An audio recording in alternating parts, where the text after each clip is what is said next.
Hi, everybody. It's Ron, and it's about time for another look at today's headlines to see if we can understand what's really going on. So we start out here with stocks rise to new records. Investors are happy. Retail sales beating expectations. Jobless claims fall. But this is what it's about. Global economy may avoid recession in 2024. You see, all of this economic stuff is caused by the Fed, the Federal Reserve, saying in advance that they're going to be lowering the rates next year. Now, normally this never happens, but all of this is a sign of democracy, because next year we have a big election. The economy, obviously the current president, President Biden, doesn't want to go into the election with an economy going into recession, which many people had thought might happen. So all of this is set up to have some easy money in the economy and to make sure no recession occurs during next year. The Fed's not making these changes. Now, the Fed it is supposedly divorced from politics. So the president can't order this to happen because the Fed is supposed to be independent. So, however, obviously in this case, we see they are cooperating to keep the economy going next year. So what's happening is not a sign, the Fed's action are not a sign that, it's a good time to ease rates and put more money into the system. It's just the sign, like I say, of democracy in action, and you got to have the economy going and no big recession during the election next year. EU terror plot foiled. I don't know what to say about this. This is what we thought would happen. The Hamas trying to strike out. Certainly, Hamas would feel energized by a lot of the reaction they have received in the Western liberal democracies since the war. This is, as I've mentioned many times, and you all know, these wars in the Middle East, especially between Israel and its neighbors, have gone on for many decades. We don't expect any change there, and what's happening is the same sort of thing that has occurred, maybe a little on a bigger scale, but the difference is the reaction in the West.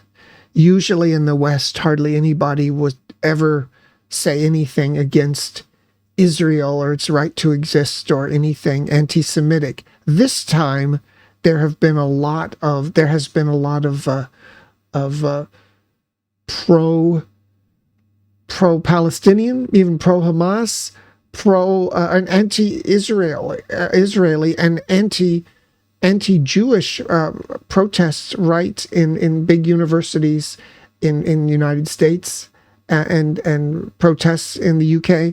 So that is what's different this time. Now, if you've been listening to this channel for the last 2 months, you know all about this. This is what we have detected that has been going on for the last several months. Not really wanting RFK in, but wanting a viable alternative to both Trump and Biden. The cigar-smoking backroom people who decide these things have clearly been wanting to posit or promote some other person to possibly replace the leading candidates at the time, because both Trump and Biden's have their negatives. So this article is just saying the sort of things that we've been saying here at this channel for quite a while now. Oh, and here's another one. Essentially, we're talking about, this guy mentions all the points we've been making here again, where very much we have the United States in retreat for various reasons, that it's not so interested in paying out money and being the world's policeman anymore.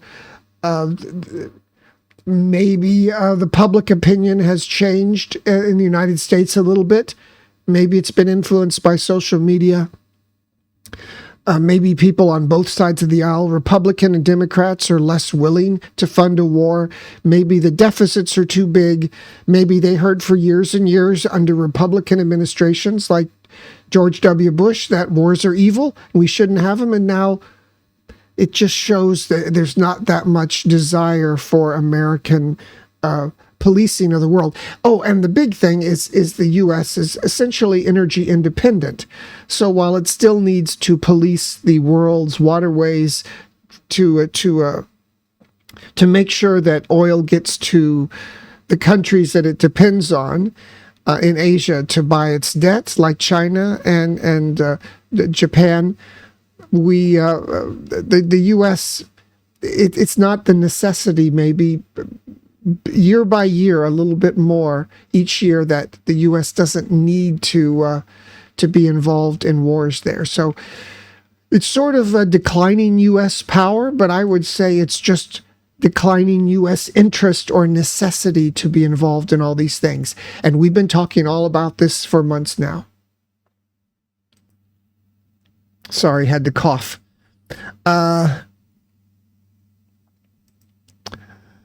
UK Prime Minister considers crackdown on young teens' social media use, something about abuse. There's I certainly it's bizarre we allow kids to be exposed to so much porn and stuff that I never imagined when I was a kid. It just, about boobies, but the kids today can just with a click see all kinds of things we never imagined. Or never imagined correctly. I don't know, but and the phenomenon of kids getting on TikTok and pretending they have mental illnesses for clicks, and the whole concept of social media where young people feel like they have to have the right opinions and they have to fit in. It creates this hyper peer pressure on the internet. So there might be some a wise reason to limit youngsters' internet presence. We've talked about Giuliani the last few days, kind of crazy. We got more on Trump. He's always here with his legal problems.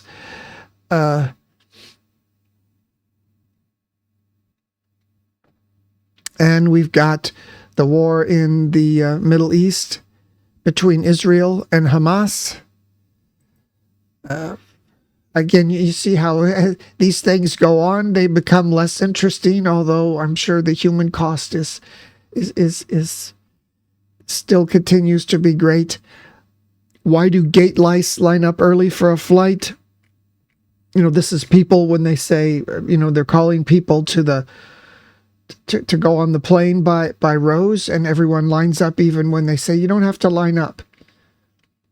They're saying it's all this conformity stuff, but I thought it's because, especially in the U.S., there's a lot of planes that don't have seat assignments anymore, so people want to get on there and grab a seat, and they want to have some room in the overhead compartment so their bags can be next to them, stored near them. I don't know. That was an interesting new term, gate lice. I'd never heard that before. Here's a shock headline. Naked man found atop headless mom in New Jersey apartment. I don't want to know anything more about that. It's just, this is a funny thing. Making fun of Jill Biden's Christmas video. This is a woke extravaganza or something. I don't know if all this woke stuff is true, that the charges of woke, but there is always something like an element of incompetence or non-polish when you see things done that are supposed to be woke. And this video certainly displays that. Be very difficult to be a first lady and have to negotiate everyone watching what you do and making fun of you if you create something silly. Here's a Civil War trailer sees America tearing itself apart. Now, people fighting, Americans do have lots of guns. I think the reality, though, is I don't know. It seems like the right wing in America has the guns and is organized and is willing to use them. I know there's certain concepts of that what Antifa or some of the left-wing protesters who go around and burn buildings and things with their faces covered, but I would just have I'm not sure that there would be really two sides to fight against each other in the United States. You know, you have maybe the core left wing stuck in a few big cities on the coast. Are they really willing to fight it out in the crazy way the right wing would? I just don't think there could ever be two equal sides. And then the military would be involved and the National Guard, and that's all largely right wing. So I don't think there would be two sides to a civil war, really, in a shooting civil war in the United States. Moral decline of elite universities. This is the situation where all the heads of the top universities, who coincidentally all just happen to be women now, could not say that calling for genocide against Jews would be against their speech policies. And this is this zero hedge. You might have come across this. Before looking up, I knew this is a this isn't just right, this is right wing. And they kind of, I don't know recently, but in the past I've read a lot of things which I know immediately they're conspiracy theories, but they're obviously going to be piling on these university presidents. Now, of the 4 women, one of them has resigned over their testimony about this Jewish genocide question, and the others are still in there. So the media is going after them. And so this lady, this is, what's her name? Gay, I believe her name is. Well, whatever, Claudine Gay. So whatever her name is, they're going through all of her back history, and that's what will happen to you if you run afoul of one side of the media or the other, and they're going to bring you down. So they find all these things, supposedly, allegedly, that she had plagiarized or quoted in some way in her academic writing. So they're piling on to try to get rid of those other female university heads. I had a lot of people send me this link. There's a version of this link. The mayor of Boston. See, it has to say Democrat because they're driving home the idea that the Democrats or the left nowadays would want things to be cataloged by race. In a slightly earlier time, people would not want race as a factor. They would not consider that part of their personality or who they are. But maybe social media has changed that. Society has changed that. You know, in social media, you don't talk about your accomplishments or what you do or your job. You say, "Oh, I'm bipolar. I'm a person of color. My gender is this or whatever. I have depression." Those factors that used to be, but people didn't want to be considered as that, now become part of their personality or how they define themselves. There's certainly reasons for that. People wanted to bring that forward and show that a person who is a person of color, a certain gender or sexuality, is now speaking out. They have their opinion. They're out there in the world, and you can see if you happen to be one of those persons, you might be encouraged by their openness and who they are. But anyway, this is such a funny thing because for me, maybe older people, we have instincts that we'd be very cautious or keep our mouths shut to refer to a person with their race or collect them into groups of their race. But this, I guess, younger mayor decided they were going to have a party specifically for the non-white council persons, as if, I guess, they need an extra leg up. And so they sent out these invitations. And now this article is saying she defended it, but I think since then she's backed down, and now they're going to have a party for all races.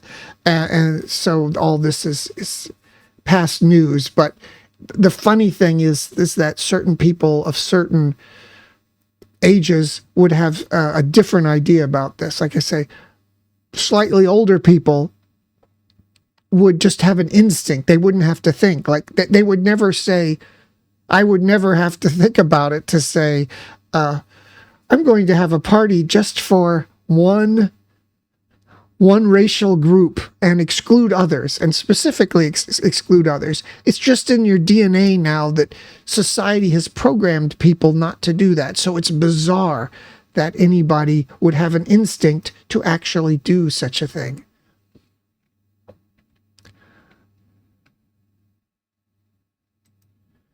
I just wanted to show this just to say, I wish I had a top secret Hawaii compound. Okay, well, more power to him, but I wish I had that. And then there's this one, Bill Gates. I wish I were dancing to Justin Timberlake, dad dancing to Justin Timberlake with new girlfriend at $3.7 billion Vegas hotel launch. I guess that's the point of these articles, to make us envious and realize where we went wrong in our lives because we chose not to be billionaires. When New York Times lost its ways, we've touched a little on this channel. We've mentioned how the articles where they have one point of view, not opinion articles or analysis articles, but just hard news articles telling people if they want change in the government or they think the economy is bad, they're making a mistake, and they go to great lengths to explain why everything's fine and you're just mistaken if you would want to change.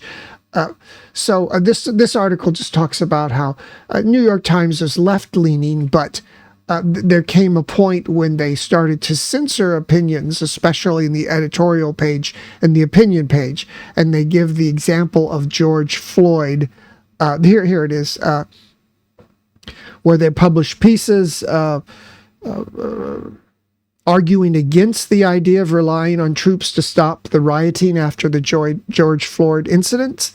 One opinion piece urging the abolition of police altogether.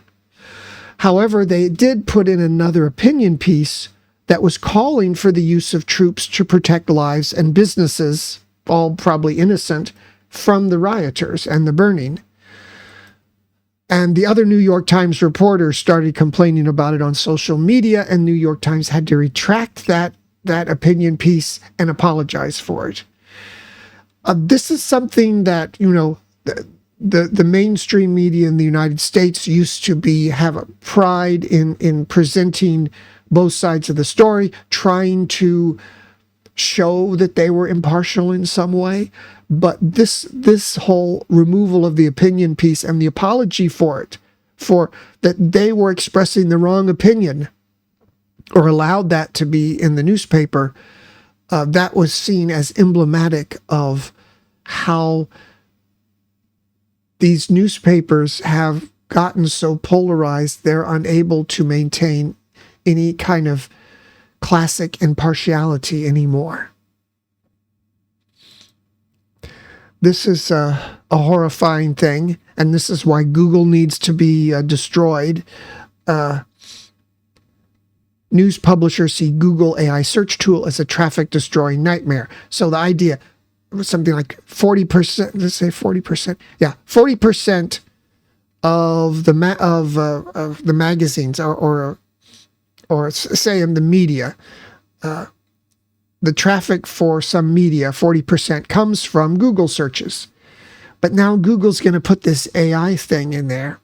So when you type in, Hamas, the AI instantly goes to the news sites. It steals all this information, conglomerates it together, and presents you at the top of the search engine results a paragraph that just answers your questions about what's happening in Israel between Hamas by plagiarizing all these sources. So you never have to click into any newspaper articles or any further research. You just get it all on Google. So obviously the intent of it, and this has been slowly happening over the years, is Google wants people not to have to look at any other website. You just stay right on Google. You type in anything you want. The AI takes, takes the information or plagiarizes it, as many say, conglomerates it, then presents it in the search results. And the search results, instead of being all the links, I'm sure the links will be in there, but instead of the links at the top, it'll be a little article that Google has presented. So you won't have to click into any other websites. You stay right on Google. Something needs to be done about that. A matter of time before tsunami hits the northwest. I've got enough to worry about already. I'm not going to worry about that. I know the things I have to worry about. It's try to keep away from those potential things. Here's a Disney. Disney's gone down the drain this year. Most of their stuff is bombed. They're obviously on the wrong track. So shockingly, shareholders want that return on investment. Let's shake up that board at Disney. Here's more.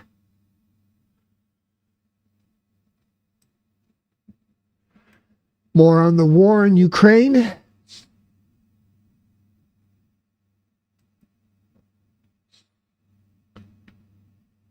Got a dead monkey related to Musk. He's another person the media are going after with a fine-tooth comb. We got Rex Reed. Always like to read his reviews. I think we're going down here into a cesspool searching for sex robots. Guess that would solve a lot of problems with population and venereal diseases. Strip club paid mayor to run prostitution. Cartels use police database to target enemies. Abortion pills. Depardieu accused of rape. That went down the drain very quickly. So I think that's all the news we have for today. We have some. You see all the pieces falling into place for the elections next year, with getting the economy in place so there's no recession, and the big issues now are if we can unseat Biden and Trump as the lead candidates before we get into the primary season, which starts mid-January. There isn't much time. But what there should be time for, especially this holiday season, is my novel, my latest novel, There Are Still Unknown Places. It's a deep dive into the lives and psychologies of men, of women, of locals, of foreigners who are living in a giant concrete jungle of Bangkok. Their hopes, their dreams, their fears. It's on Amazon and Kindle. I'd love it if you grab a copy, read some of it, let me know what you think. And every day we do our Art of War card to see if there's some wisdom from many, many centuries ago that we can apply to our lives and our business today. Today's card is Tempt Your Adversary with a Way Out. Strategy. Stop forcing the issue so your adversary stops resisting and tries to escape. Basis of this is an adversary set on escape forgoes the protections of his current position. So how might we apply this in our business or lives? I see this all the time. This is something, if you're out in Asia, you got to allow people to save face. And this concept of face is just as prevalent now that I know the concept of having experience of being in Asia.